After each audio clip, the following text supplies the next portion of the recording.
마태복음 16장 15절 16절 말씀 읽겠습니다. 이르시되 너희는 나를 누구라 하느냐?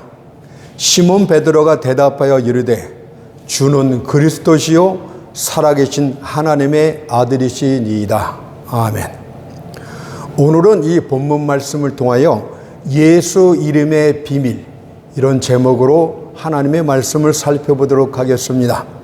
예수 이름의 비밀.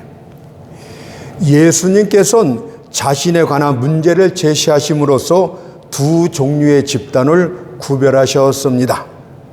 이 둘은 사람들이란 집단과 그의 제자들이었습니다. 먼저 사람들은 그들의 혈육을 따라서 예수님을 판단하고 평가했습니다. 이들은 육신의 근거에 따라서 평가를 했고 그 결과는 다양했다고 합니다. 어떤 이는 세례 요한이라고 했고 더러는 엘리야, 또 다른 어떤 이하는 에레미야나 선지자 중에 한 사람이라고 했습니다. 잘못은 여러 형태이며 언제든지 하나로 일치하지 않습니다. 허다한 거짓들이 만신전에 함께 등장할 수는 있으나 진실된 것은 없습니다. 거짓은 그 수가 아무리 많을지라도 얼마든지 함께 공존할 수 있습니다. 하지만 진리는 그 모든 거짓들을 용납하지 못하고 산산조각 내버리는 망치와 같은 역할을 합니다. 오늘날에도 그리스도에 대한 사람들의 판단은 여러 가지 형태로 나타납니다. 어떤 이는 그는 사람이었다라고도 하고, 또 다른 이는 그는 기적을 행하는 신적인 사람이었다고도 합니다. 그러나 사람들이 예수님에 대해서 아무리 좋은 것으로만 평가한다 할지라도 혈육에 의한 판단은 제대로 맞는 것이 하나도 없습니다. 이는 죄악에 팔리는 사람들은 언제든지 예수 안에 거하는 그분의 거룩한 신성을 볼 수 없기 때문입니다. 그래서 요한복음 1장 10절 11절에서 이렇게 말씀하는 것 아니겠습니까? 세상은 그로 말미암아 지은 바 되었을 때 세상이 그를 알지 못하였고 자기 땅에 오매 자기 백성이 영접지 아니하였느니라고 말씀하고 계십니다. 이제 두 번째 살펴볼게요. 예수님의 제자들의 판단은 그들과는 달랐습니다. 시몬 베드로가 제자들을 대표하여 이렇게 고백을 합니다.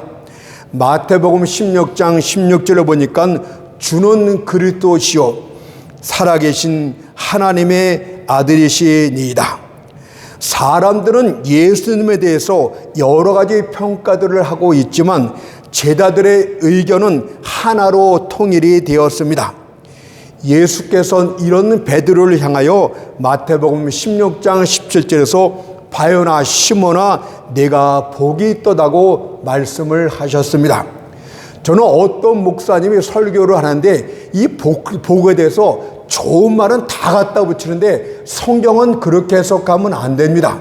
성경을 그 정도 수준에서 보면은 강단에 서서는 안 될 줄로 믿습니다. 여러분들 바요나 시몬아 내가 복이 있도다, 이 말씀에서 복의 의미는 무엇일까요? 성경대로 해석을 합시다. 그것은 영생이었습니다. 왜냐하면 요한복음 17장 3절을 보세요. 영생은 곧 유일하신 참 하나님과 그의 보내신 자 예수 그리스도를 어떻게 하는 것? 아는 것이니라. 예수 그리스도를 본능적으로 성령에 의해서 정확하게 알 때 그에게 복이 있는데 그 복이 무엇입니까? 영생이라고 말씀하고 계십니다. 이 영생은 그가 진실로 거듭난 하나님의 자녀다, 이렇게 말씀하는 거 아니겠습니까? 복의 의미가 그것이에요. 아무거나 좋은 말 다 갖다 붙이지 말고 성경을 좀 공부를 하고 했으면 좋겠습니다. 마찬가지로 만일 여러분이 예수님을 하나님이 보내신 자 그리스도로 알고 있다면 여러분들 역시도 분명하게 영생을 얻은 것입니다. 성령께서 죽었던 영혼을 다시 살릴 때 하나님의 생명을 불어넣게 되는데 그 생명을 영원한 생명, 영생이라고 하고, 이 생명은 아버지와 함께 계셨다가 우리에게 나타나신 바 된 그 생명의 본질 예수 그리스도이라고 말씀하고 계십니다. 생명을 어떤 다른 거로 생각하지 마세요. 우리 하나님과 함께 계시던 요한복음 1장에 나오죠. 바로 그 말씀, 육신되어 이 땅에 오신 그 말씀이 또한 생명이라고 말씀하고 있고, 그 생명이 누구라고요? 예수라고 말씀하고 계십니다. 요한일서 1장 2절을 한번 읽어볼게요. 이 생명이 나타내신 바 된지라. 생명이 나타났대요. 그 생명의 도대체 인격체를 말씀하고 있지 않습니까? 이 영원한 생명을 우리가 보았고 제자들이 보았대요. 증거하여 너희에게 전하노니 이는 아버지와 함께 계시다가 우리에게 나타내신 바 된 자신이라. 정확하게 성경을 해석해야 됩니다. 이 생명이 나타나신 바 되었다고 말씀하세요. 하나님의 구약 때 메시아가 올 것이라고 약속을 했지만 우리에게 나타나신 바 되었고 우리가 보았고 너희에게 증거하여 전했는데, 이가 바로 만세전에 하나님과 함께 계셨던 바로 그 예수 그리스도이시라고 말씀하고 있다면, 예수님께서 내가 곧 길이요 진리요 생명이라고 할 때 그 생명의 의미가 무엇인지를 이제 알게 될 줄 믿습니다. 우리 인간적인 관점의 생명과는 본질이 틀리다는 것을 기억해야 됩니다.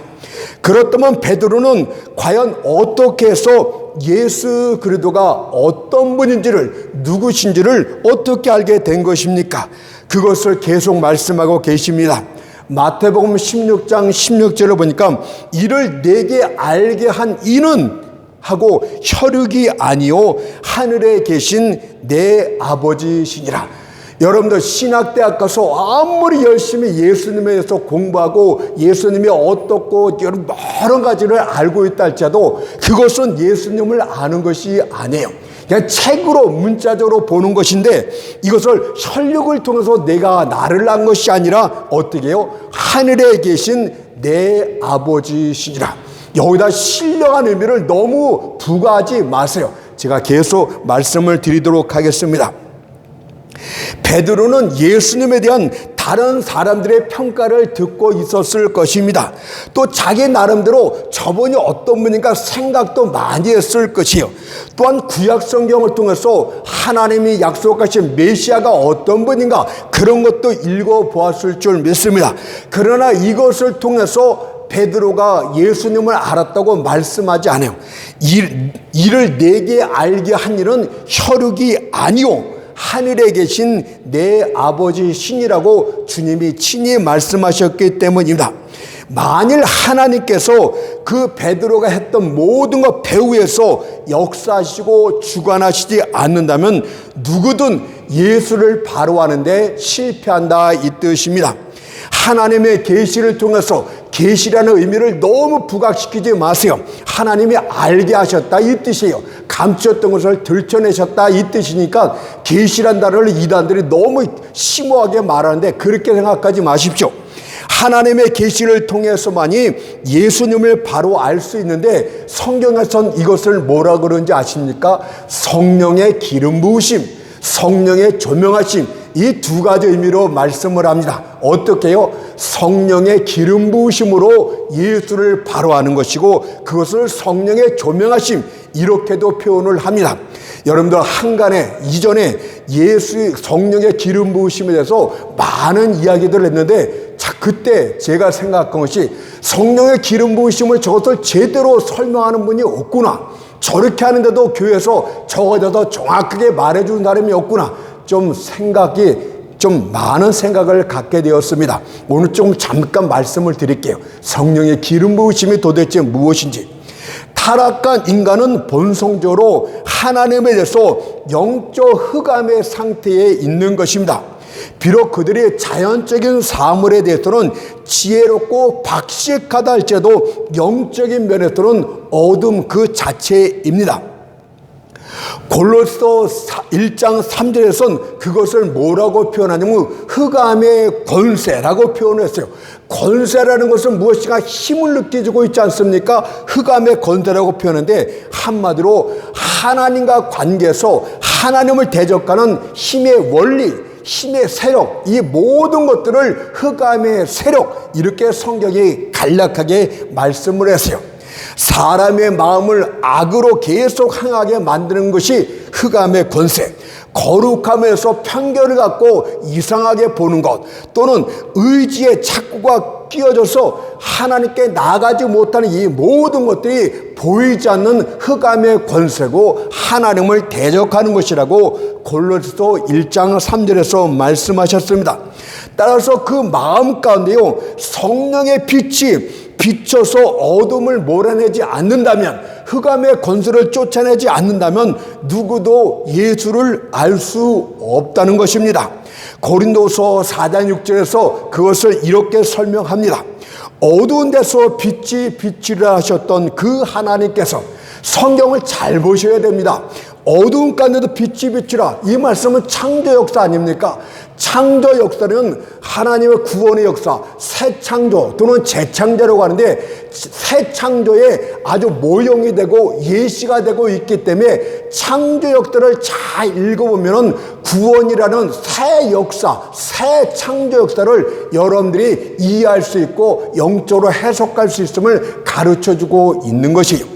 어두운 데서 빛이 비추라 하셨던 그 하나님께서 어떻게 하십니까? 이제는 영적으로 예수 그리스도의 얼굴에 있는 하나님의 영광을 아는 빛을 우리 마음에 비추셨느니라. 하나님의 영광을 아는 빛, 바로 예수 그리스도 얼굴에 있는 하나님의 영광의 빛이 무엇입니까? 바로 독생자의 영광이라고 요한복음 1장에서 말하잖아요. 그 하나님의 아들 독생자의 영광, 그 은혜와 진리가 충만하신 그 예수를 바로 알게 되는 그 빛을 마음 가운데 비췄다고 말씀을 합니다. 다시 말해서 성령의 조명하심이란 하나님의 영광을 아는 빛, 예수를 아는 빛을 마음 가운데 비춰줬다, 이렇게 가르쳐 주는 것입니다. 그렇다면 성령의 조명하심은 언제 우리 가운데 일어나는 것일까요? 성령이 거듭난 이후에 이어지는 성령 사역이 이제 계속 이어질 텐데, 첫 번째로 성령 사역이 이루어지는 것이 성령의 조명하심이다, 이렇게 말해요. 제가 창조 역사를 잘 기억하면서 영적인 이해를 해석하라고 그랬죠. 하나님의 새 창조 역사, 구원은 무엇이 상징이 되는지 아십니까? 만물을 지으신 하나님의 창조 역사가 상징이 되고 모형이 되는 거예요. 창조 역사를 보십시오. 첫째 날에 무엇이 이루어집니까? 빛이 있으라고 말씀하셨어요. 창세기 1장 2절 3절을 읽겠습니다. 흑암이 깊음 위에 있고 하나님의 신은 수면에 운행하시니라. 하나님이 가라사대 빛이 있으라 하심에 빛이 있었고, 창조 역사의 가장 첫 번째인 것이 빛이 있으라, 이렇게 말씀하지 않았습니까? 마찬가지로 구원 사역인 새 창조에서도 성령께서 해가시는 첫 번째 사역이 성령의 조명하심, 하나님을 아는, 하나님의 영광을 아는 독생자의 영광, 예수를 바로 알 수 있는 빛을 우리 마음 가운데 비춰주시면서, 아, 주는 그리스도시요 하나 살아계신 하나님의 아들이시나이다, 이 고백하는 빛을 비춰준 것이 바로 성령의 조명하심이고, 이것이 성령 사역의 첫 번째가 되는 것입니다. 이해하시겠죠? 그러면 창조 마지막 여섯째 날에는 어떤 일이 이루어집니까? 하나님께서는 하나님의 형상을 닮은 아담을 창조하셨다고 합니다. 그러면 새 창조 사역인 구원에서는 구원의 마지막 목표는 무엇일까요? 바로 우리로 하여금 하나님의 아들을 똑같이 본받게 하는 것, 하나님의 형상, 하나님의 아들의 형상을 본받게 하는 것이 우리한테 나타나게, 우리가 점점 성숙한 그리스도인이 되었고 예수를 거의 닮아가는 상태로 영화로운 단계로 점점 가까워가는 것이 하나님의 구원의 마지막 목표입니다. 그래서 로마서 8장 29절이 서신도가 정확하게 해석을 합니다. 하나님이 미리 아신 자들로, 여기 미리라는 것은 시간의 세계가 일어나기 전 영혼을 자꾸 말하는 거니까 성에서 미리라는 것은 우리 시간에서 조금 앞당긴 그런 의미가 아닙니다. 시간의 세계가 이루어지기 전 영혼의 때, 창세 전을 말하는 것이 하나님의 미리 아신 자들로 또한 그 아들의 형상을 본받게 하기 위하여 미리 정하셨으니, 하나님의 아들을 본받기 위해서 창세 전부터 선택하고 정하셨다고 말하고 있지 않습니까? 영원의 때부터 하나님의 구원의 목표가 정확하게 하나님의 형상대로 지음을 입는 창조 역사와 똑같아요. 아들의 예수의 형상을 본받게 하기 위함이라고 말씀하고 있고, 그것은 거룩함입니다. 성경은 이런 성령의 조명하심을 요한일서에서는 뭐라고 말씀하냐면 성령의 기름 부음, 이렇게 말하고 있어요. 성령의 기름 부음에서 많은 혼탁한 말들인데 성경 안에서 제가 말씀을 잠깐 드리고 넘어가겠습니다. 여러분들 요한일서 2장 20절 27절을 읽어보세요. 너희는 거룩한 자에게서 기름 부음을 받고 모든 것을 아느니라. 잘 보세요. 기름 부음을 받고서 어떻게 됩니까? 이어지는 결과 모든 것을 아느니라.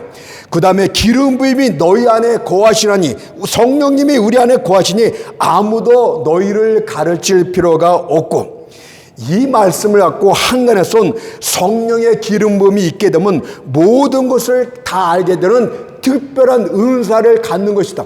은사는 전혀 관계가 없는데 이렇게도 설명을 해요. 그게 아니에요. 또 어떤 사람은 신령한 영적 체험이다 해서 많은 것을 저절로 알게 되는데 전혀 그런 말들이 아니에요. 제발 좀 거짓말로 영혼으로 현혹하지 않았으면 좋겠어요. 가짜들은요, 잠깐 난리를 쳤다가 없어지는 것이 특징이 됩니다. 그것이 진리라면 계속 뿌리를 내리고 점점 왕성해지는데, 교회 안에서 가짜는요, 막 잠깐 1년이고 2년이고 잠깐 흥황하는 것처럼 보이다가 그냥 사라져 버린 것이 거짓들의 아주 특징이 되고 있어요. 교회 그런 거 보면 금방 알 수가 있죠. 여기서 성령의 기름이 모든 것을 알게 한다. 이 말은요, 모든 것을 통달하는 신령한 은사나 체험을 말하는 것이 절대 아니에요. 절대 아니에요. 이것은 사단의 어떤 설득에도 넘어가지 않는 확신을 우리에게 주셨다, 이 말을 말하는 것입니다. 왜냐하면 성경을 쭉 처음부터 안 읽어보고 한 구절만 띄워서 읽어보니까 그래요. 이 말씀 앞에 배경을 보세요. 요한일서 3장 18절을 보니까 뭐라고 말씀한다면 이 성령의 기름 부으심을 말씀하고 있냐면, 지금도 많은 적그리스도가 일어났으니, 이 적그리스도가 거짓 선지자들이 일어나서 계속 예수에 대해서 거짓말을 하고 미혹해서 야, 예수는 아무것도 아니야 하면서 자꾸 자신의 거짓된 가르침으로 이끌었대. 이때 성령의 기름 부으심이 있다는 것은 무엇입니까? 본능적으로 거짓된 자들의 미혹에 넘어가지 않게끔 하셨다, 이 뜻 아닙니까? 성령의 기름 부음이 있는 자들은요, 논리적으로는 진리와 사단의 것을 구분해 말하지는 못합니다. 성령의 기름 부음이 있으면 예수가 어떤 분인 것을 신학적으로 논리적으로 설명은 못해요. 그러나 본능적으로 자기가 의지해야 될 자가 누구인지, 어느 것이 진짜 목자의 음성지를 구분할 수 있게 된다는 것을, 모든 것을 알 수 있느니라, 이 뜻이라고 말씀하고 있습니다. 주님께서요, 요한복음 10장 4절 5절에서 양들이 그의 음성을 아는 거로 따라오되 타인의 음성은 알지 못하는 거로 도리어 도망하느니라. 이것이 성령의 기름 부으심입니다. 무슨 뜻이냐면, 나는 저 목사가 지금 아주 놀란 개변을 말하고 아주 놀란 말들을 말하고 있는데 뭔가 저 목사한테는 이상하게 안 끌려. 뭔가 이상하고 거부감이 느껴. 이것이 지금 이것을 말하는 거예요. 타인이 똑같이 성경을 말하는 것 같은데 뭔가 거슬려. 저거는 이상한 것 같아. 이것이 성령의 기름 부으심이고, 그때 초대교회 때 깊이 진리를 알지 못한다 해도 성령의 기름 부으심을 통해서 이 많은 적그리스도가 나도 그리스도다, 너도 그리스도 하면 많이 일어났지만 그것을 본능적으로 알게 되었다, 이 뜻 아닙니까? 좀 더 깊이 말하면요, 이상한데 자꾸 빠진 사람은 문제가 있는 사람이에요. 성령의 기름 부으심이 예수를 알 수 있는 그것이 실질적으로 내면에서 일어나지 않은 사람이에요. 때문에 이단들이 아무리 그의 마음건데 불신앙적인 신앙과 사상, 거짓말을 주입하고 애쓴다 할지라도, 야, 내가 재림 예수다 이렇게 속인다 할지라도, 성령 말씀을 인용해서 그럴듯하게 속인다 할지라도, 저거는 뭔가 이상해, 내가 잘은 모르겠고 저거가 말하는 것이 어디가 틀렸는지는 정확하게 해석은 못하지만 저 사람의 뭔가 내 신앙하고 좀 안 맞는 것 같고 이상하게 거슬려, 이것을 말하고 있어요. 이것이 있어야 된다고 말하고, 이런 자들은 절대 넘어가지 않는다고 가르쳐주고 있지 않습니까? 예수께서 뭐라고 마시냐 또 한 번 보세요. 요한복음 10장 27, 28절을 보니까, 내 양은 내 음성을 들으며 나는 저희를 알며 저희는 나를 따르느니라. 저희를 내 손에서 빼앗을 자가 없느니라고 말씀하듯이, 본능적으로 이들은 그거를 거부할 줄 압니다. 그래서 내 손에서 빼앗을 자가 없다고 주님이 말씀하고 있는 것 아닙니까? 자, 그러면 성령의 기름 부으심에서 잠깐 말씀을 드렸어요. 또 성령의 기름 부으심이 직책에 대해서 나올 텐데 그것은 후에 말씀을 드릴게요. 자, 그렇다면 성령 계시에 의해서 예수를 바로 알게 된 베드로의 고백 속에서 나오는 예수님의 이름의 비밀, 이거에서 말씀을 잠깐 드리겠습니다. 오늘 조금 딱딱할지도 모르겠어요. 그러나 좀 구체적으로, 좀 논리적으로 말씀을 설명하고 드리는 것이니까 잘 기억하면 도움이 될 줄 믿습니다. 첫 번째로, 베드로는 예수님을 향해서 주라고 고백을 했습니다. 여러분들, 이것이 멋있는 거예요. 주라는 호칭은 이스라엘 하나님의 권위를 상징하는 말인데, 예수님이 참 하나님이시다라고 고백하고 있는 거예요. 예수님이 인간적으로 갈릴리 호수에서 만났던 그 예수님이 누구신지를 잘 알고 있음에도 불구하고 베드로는 예수님을 바라보면서, 인간 예수를 바라보면서 주라고 고백한 것은 당신은 참 하나님이시나이다, 이 고백을 한 것입니다. 예수여, 당신은 진실로 참 하나님이시나이다. 나는 당신을 나를 지배하고 다스리시는 주로 영접하겠나이다. 이런 고백을 첫 번째 한 것입니다. 그분의 하나님 되심을 구약에선 이렇게 말했어요. 이사야 9장 6절을 보니까, 그 어깨는 정사를 메었고 그 이름은 기묘자라, 못하라, 전능하신 하나님이라고 이사야 선지자가 말합니다. 미가서 5장 2절에선 그의 근본은 상고의 태고엔이라고 말씀하심으로써 창세전부터 영원한 때부터 계셨던 분이라고 분명히 말씀하죠. 신약에서도 똑같이 말합니다. 요한복음 1장 3절에선 만물이 그로 말미암아 지은 바 되었으니 지은 것이 하나도 그가 없이는 된 것이 없느니라고 말씀하셨고, 로마서 9장 5절에선 저는 만물 위에 계셔 세세의 찬양을 받으실 하나님이시니라, 아멘, 이렇게 말씀하셨고, 요한일서 5장 20절에선 그는 참 하나님이시오 영생이시니라고 말씀을 하셨습니다. 이것은 몇몇 증거에 지나지 않습니다. 성경을 곡식 들판이라 할 것 같으면 제가 말한 것들은 그냥 이삭 줍기 정도입니다. 예수님의 참 하나님이심을 성경 전체가 구약과 신약에 증거하고 있다는 것을 기억해야 될 줄 믿습니다. 따라서 예수가 참 하나님이심을 모르는 자들은 참으로 불쌍하고 가련한 인생임에 틀림이 없습니다. 떡이 없어도 배고픈 사람이 불쌍하지만 생명의 떡 대신 그분을 먹지 못한 사람은 더 불쌍한 것이고, 태양을 본 적이 없어 어둠 가운데 있는 사람도 불쌍하지만 의의 태양 대신 예수를 본 적이 없는 사람은 더 불쌍한 존재입니다. 예수의 이름이 처음으로 향기를 발한 것은 천사의 말에서 비롯됐습니다. 예수라는 이름은 천사의 말에서 처음으로 나왔어요. 천사가 요셉의 현명 중에 나타나서 네 아내 마리아 데려오기를 두려워하지 말라고 한 다음에 그가 성령으로 잉태하여 아들을 낳으니 그 이름을 예수라고 하면서 예수라는 이름이 처음으로 나타납니다. 마태복음 1장 21절 말씀 볼게요. 아들을 낳으리니 예수라 하라. 이는 그가 자기 백성을 저희 죄에서 구원할 자이심이라고 말씀합니다. 예수께서 하늘에서 내려오시는 하나님의 아들이셨던 것처럼 그 이름도 하늘에서 내려온 이름이 되겠고, 그 이름의 의미는 구원자입니다. 그리고 그 이름은 모든 이름 위에 가장 높고 가장 뛰어난 이름이 되겠습니다. 이는 그분이 구원자이신 것처럼 그분이 구원자 역할을 다하는 것은 하나님을 가장 영화롭게 하기 때문에 가장 영광대 이름이 됩니다. 그래서 요한복음 17장 4절에서 주님이 이렇게 말씀하세요. 아버지께서 내게 하라고 주신 일을 내가 이루어 아버지를 이 세상에서 영화롭게 하여 싸우니.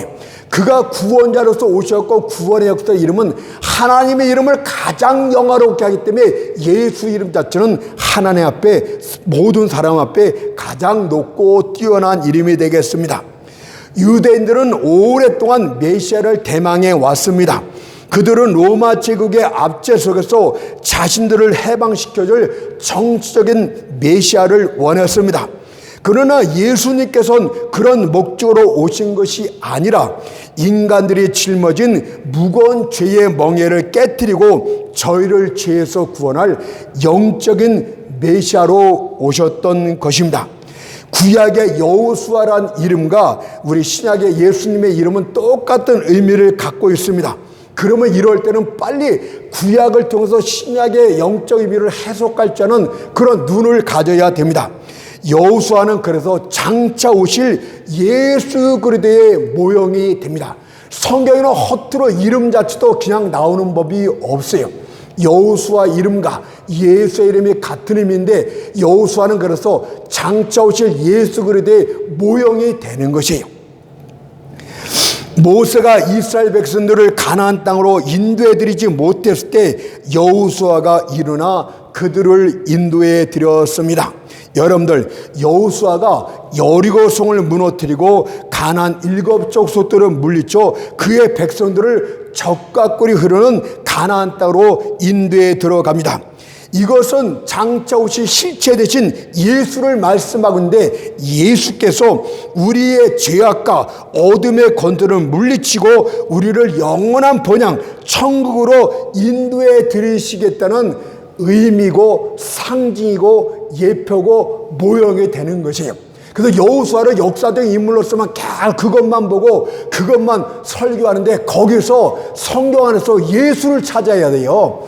성경의 모든 말에서 시편에서도 그렇고 잠언에서도 그렇고 여러분들 이렇게 구약의 역사 속에서도 그렇고 예수를 찾아야 되는 게 바로 여호수아가 여리고성을 무너뜨리고 가나안 7족을 다 물리쳤던 거고 그들을 가나안 땅으로 인도했던 것처럼 실체 대신 예수께서는 죄와 어둠의 건조를 다 물리치시고 우리를 죄에서 건져내시고 우리를 적과 꿀이는 영원한 천국 본향으로 인도하시겠다는 의미가 되는 것입니다.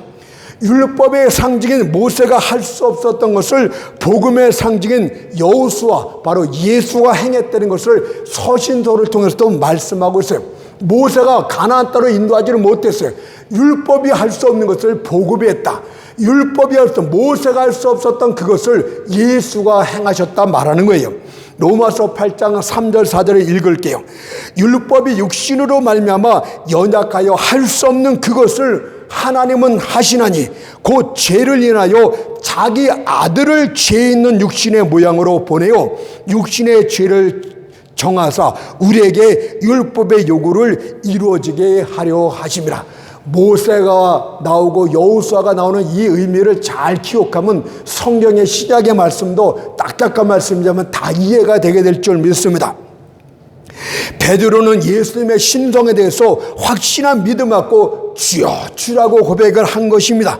이는 살아계신 하나님의 아들이시오 마리아 아들 되신 예수여 내가 당신을 나의 주로 영접하나이다. 나의 주인으로 나의 마음의 참된 주인으로 영접하나이다. 그런 뜻도 되겠습니다.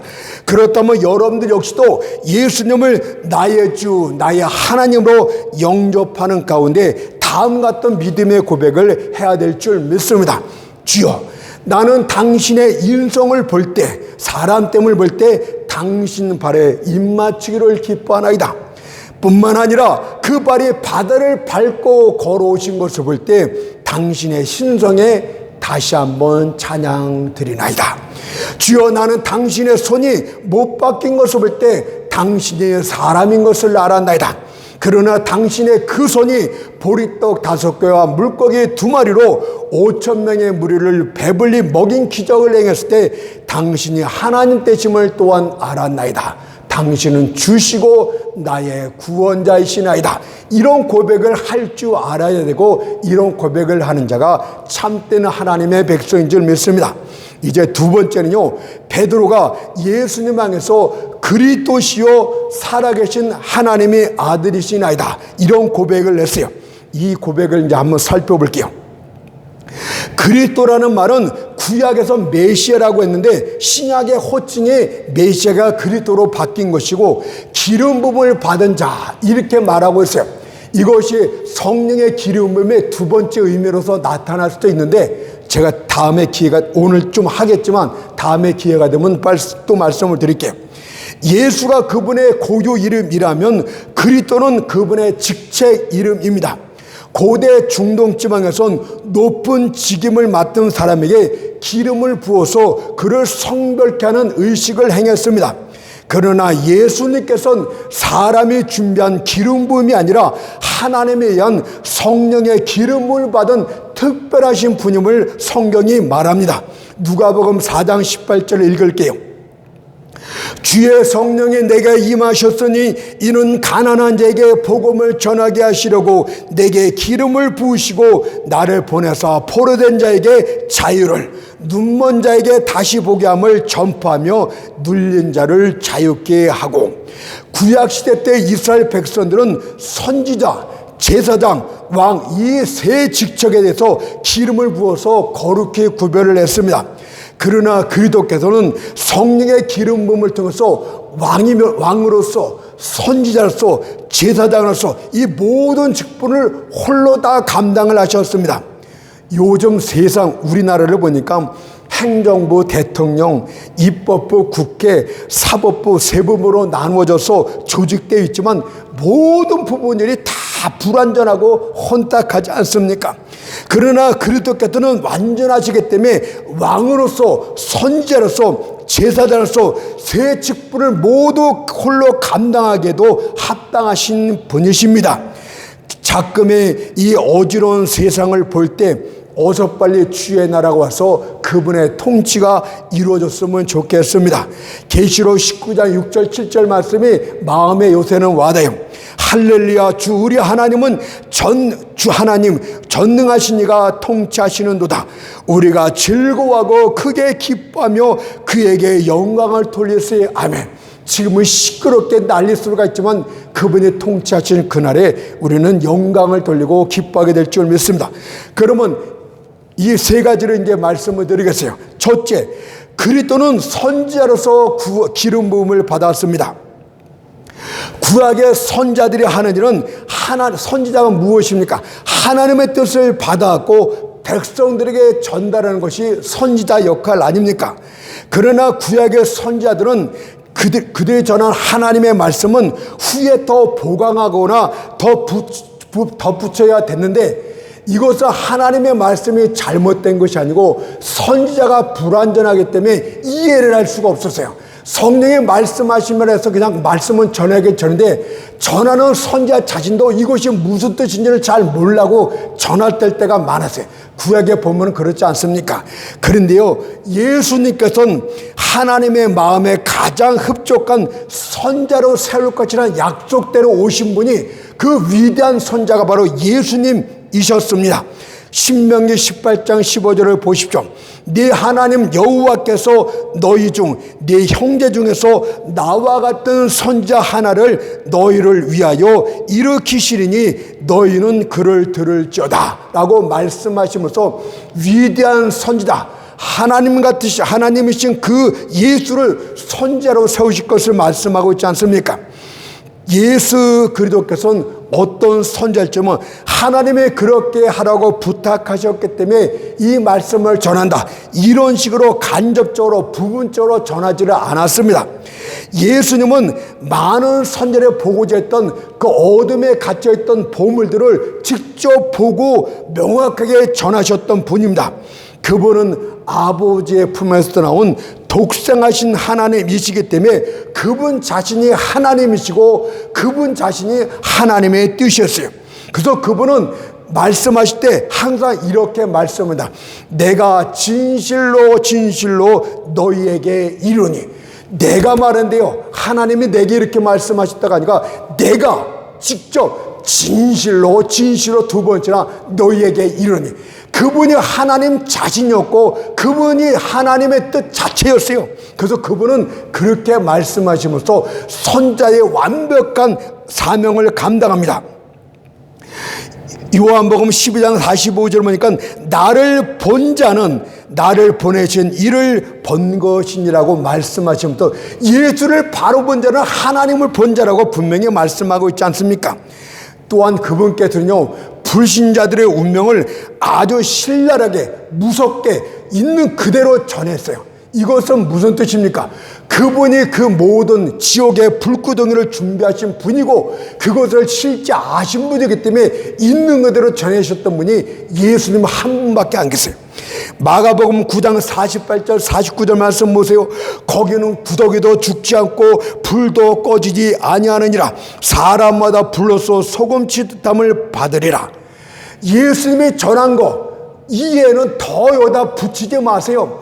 여러분들 교회 안에서 그 돈벌이 하려고 내가 지옥을 받는데 이렇다 하면서 예수님이 말씀하신 것보다 더 과장해서 붙이는 사람들이 있는데 이제 그런 것들로 그만 돈벌이 하시고 이제 멈추세요.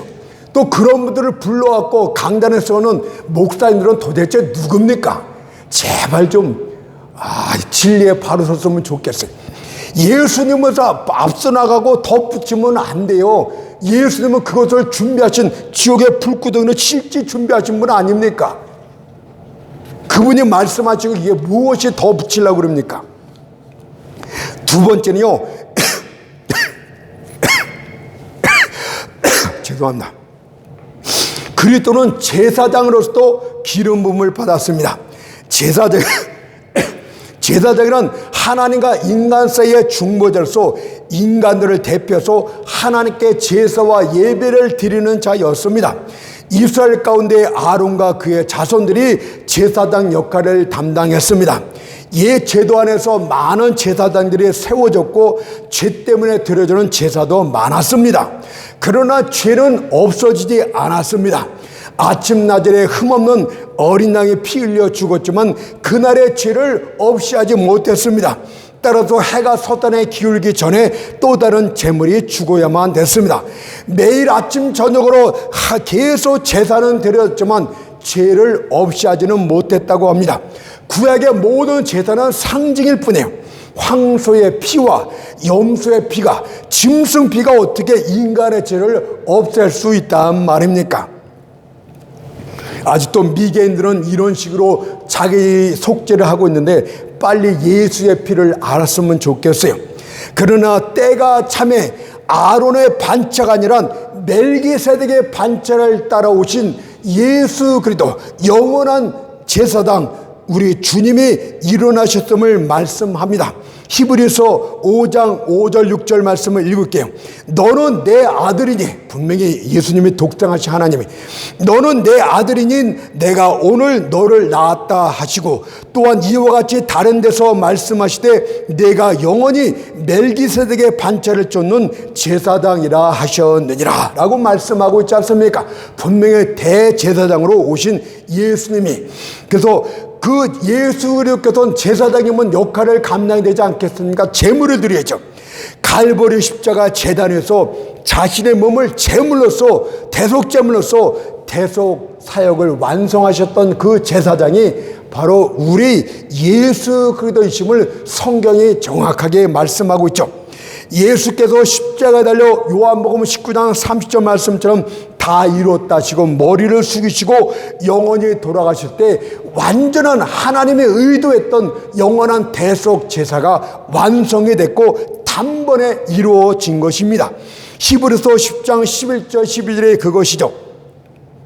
제사장마다 매일 서서 섬기며 자주 같은 제사를 드리되 이 제사는 언제든지 죄를 없게 하지 못하거니와 오직 그리스도는 죄를 위하여 한 영원한 제사를 드리시고 하나님 우편에 앉으사 영원한 제사를 단번에 끝내시고 이제 하나님 승천하셔 하나님 우편에 앉아 계시대. 그러면 천주교에서 미사 드리는 거 거짓말 아닙니까? 성경대로 분명한 거짓말 아니겠습니까? 성경 조금 알면 절대 이단에 안 넘어갑니다. 세 번째로 이 말씀만 들고 마칠게요. 그리스도는 왕으로서도 기름 부음을 받았습니다. 십자가에 못 박히신 그분 모습을 상상해 보십시오.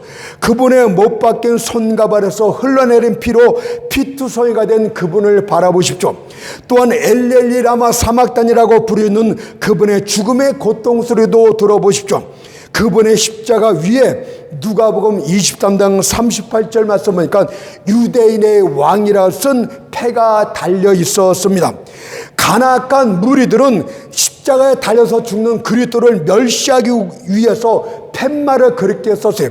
유대인의 왕이라고 얘기했던 이가 죽는 것을 보라 하면서 비웃고 조롱하기 위해서 그랬지만 하나님은 그를 지극히 높여 유대인의 왕일 뿐만 아니라 만왕의 왕 만주의 주로 세우셨음을 빌립보서 2장 8절 10절에 이렇게 말합니다.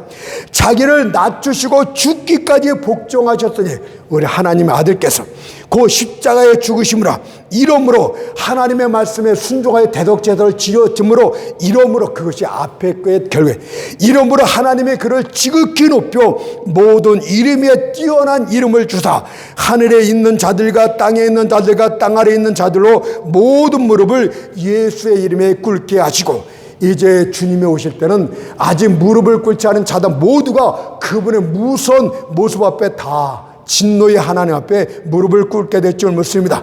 이제 눈을 들어서 그분의 초월절 영광을 바라보세요. 그분 앞에 열국의 위엄이 태양 앞에 아침이 있을처럼 사라져 버리고 있지 않습니까? 그분의 나라가 끝이 없이 펼쳐져 있습니다. 모든 만물들이 우리 어린 양 일찍 죽임을 당하신 예수를 향해서 이렇게 찬양합니다.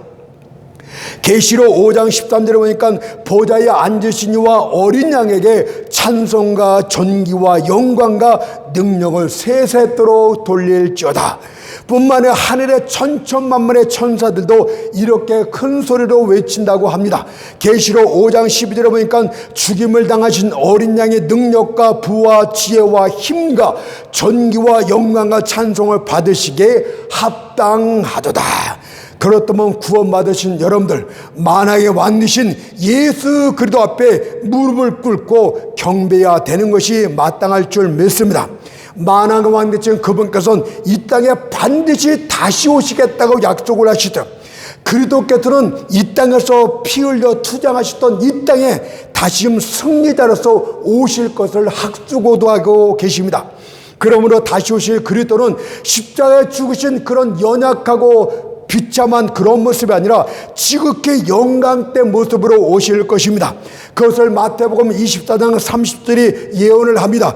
그때 인자의 징조가 하늘에서 보이겠고 인자의 징조 사람의 모습 십자가에 못 박혀 죽으셨던 그 모습 그대로 오시겠대요.